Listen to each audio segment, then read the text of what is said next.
एक समय की बात है। सुंदर पहाड़ों के बीच में बसा एक गांव था जिसका नाम सुंदरपुर था। यह गांव पहाड़ों के बीच बसा हुआ होने की वजह से वहां की प्राकृतिक सुंदरता देखते ही बनती थी। गांव के लोग बड़े मेहनती और सरल थे। सभी लोग आपस में बहुत प्रेम से रहते थे और एक दूसरे की मदद करने के लिए हमेशा तत्पर रहते थे। गांव में रामदीन नाम का एक बूढ़ा किसान रहता था जो खेती बाड़ी और पशुपालन करता था। उसके पास कई पशु थे जिनमें गोमती नाम की सफेद रंग की एक गाय प्रमुख थी। गोमती की आंखों में अद्भुत चमक थी और वह बहुत शांत स्वभाव की थी। गांव के लोग उसकी दूध देने की क्षमता की बहुत प्रशंसा करते थे।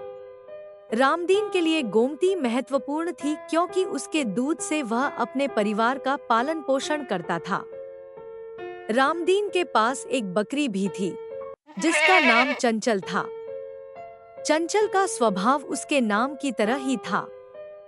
वह बहुत ही शैतान और चुलबुली थी। गांव के हर घर में उसका आना जाना था। वह कभी कभी दूसरों के खेतों में जाकर मस्ती करती और फसल को नुकसान पहुंचाती, जिससे रामदीन को शिकायतें सुननी पड़ती थी। फिर भी रामदीन को चंचल बहुत प्यारी थी।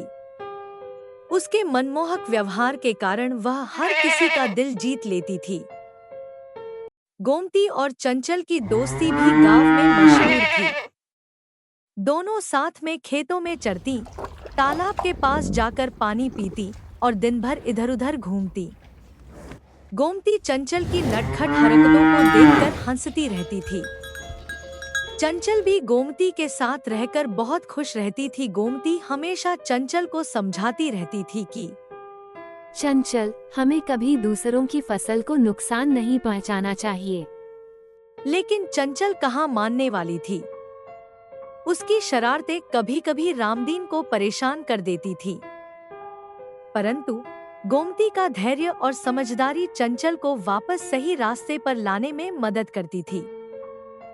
गांव में हर साल एक बड़ा मेला लगता था। यह मेला गांव वालों के लिए बहुत खास होता था। लोग दूर-दूर से आकर इस मेले का आनंद लेते थे। रामदीन भी अपने पशुओं के साथ मेले में जाता था। इस बार गोमती और चंचल को भी मेले में ले जाने का निर्णय हुआ। मेले में पहुंचते ही चंचल की आंखें चमक उठी। इतना सब, वाह! मैं सब खाऊंगी और झूला भी झूलूंगी। गोमती ने चंचल से कहा, देखो, ज्यादा शरारत मत करना। यहाँ बहुत सारे लोग हैं और अगर तुमने शैतानी की तो हम दोनों को मुसीबत में पड़ सकते हैं।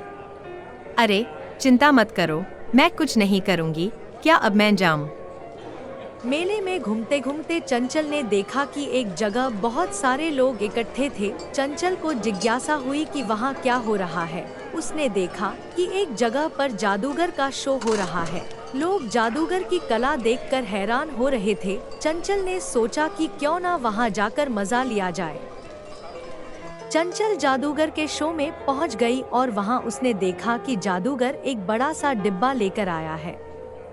उसने उसमें से एक सफेद खरगोश निकाला और सब लोग ताली बजाने लगे। चंचल को यह सब बहुत मजेदार लगा।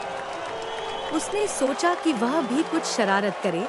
जैसे ही जादूगर ने अपना अगला करतब दिखाने के लिए हाथ बढ़ाया, चंचल ने झट से उसके पीछे जाकर उसका टोप गिरा दिया।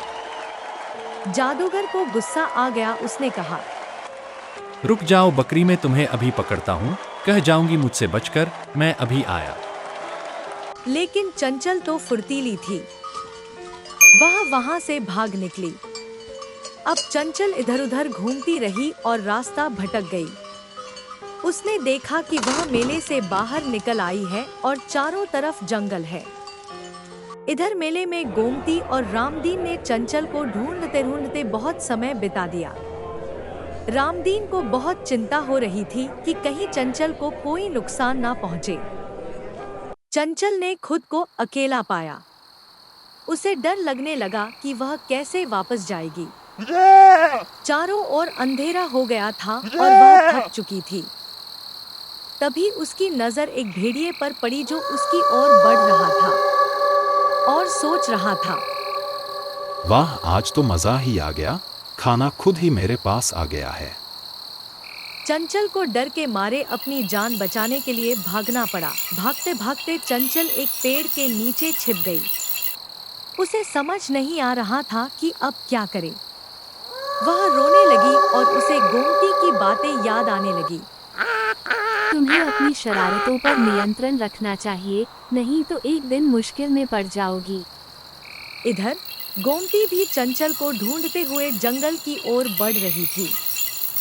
उसने रामदीन से कहा, आप चिंता मत करें, मैं चंचल को ढूंढ कर लाऊंगी।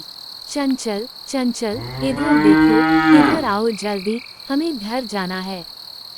दूर कहीं भेड़िया गोमती को देख रहा था और बोला, अरे वाह, आज तो मजा ही आ जाएगा, इतना सारा खाना खाकर। भेड़िए ने गोमती की ओर दौड़ लगाई, लेकिन गोमती अपनी योजना के अनुसार दौड़कर भेड़िए को उस ओर ले गई जहां गांव वाले लकड़ियां काटते थे। वहां लकड़ियां और कांटे बिखरे पड़े थे।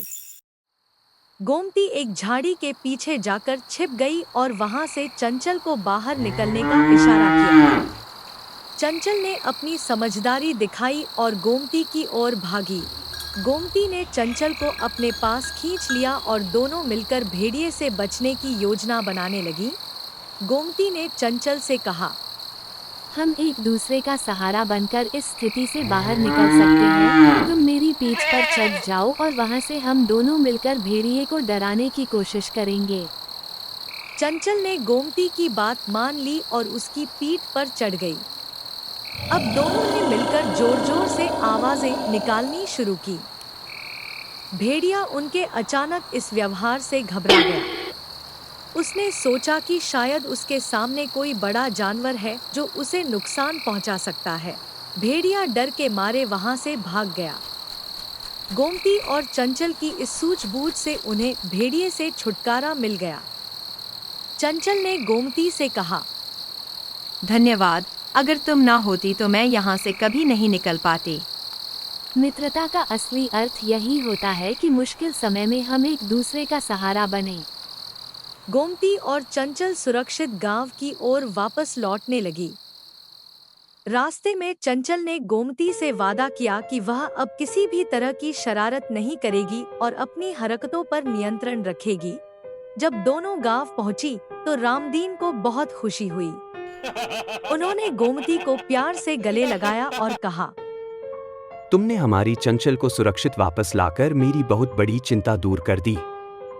मुझे माफ कर दो, लेकिन अब कभी भी किसी को परेशान नहीं करूंगी। गोमती, मुझे माफ कर दो, क्या तुम अभी भी मेरे अच्छे दोस्त हो ना? हाँ बिल्कुल, वादा करो कि तुम अब कभी भी अकेले कहीं नहीं जाऊंगी। हमेशा रामदीन का कहना मानूंगी। हाँ, पक्का वादा, सच्चा वादा। रामदीन ने सभी गांव वालों को बताया कि कैसे गोमती ने चंचल को बचाया। हमारी गोमती ने सच्ची दोस्ती की मिसाल कायम की है, जो मुश्किल समय में एक दूसरे का सहारा बने। शरारत और मस्ती कभी कभी हमें मुसीबत में डाल सकती है, इसलिए समझदारी से काम लेना चाहिए। जब हम मिलकर काम करते हैं तो किसी भी समस्या का समाधान पा सकते हैं। इस तरह गोमती और चंचल की दोस्ती गांव में एक मिसाल बन गई और सभी ने उनसे सीख ली कि दोस्ती की असली ताकत क्या होती है।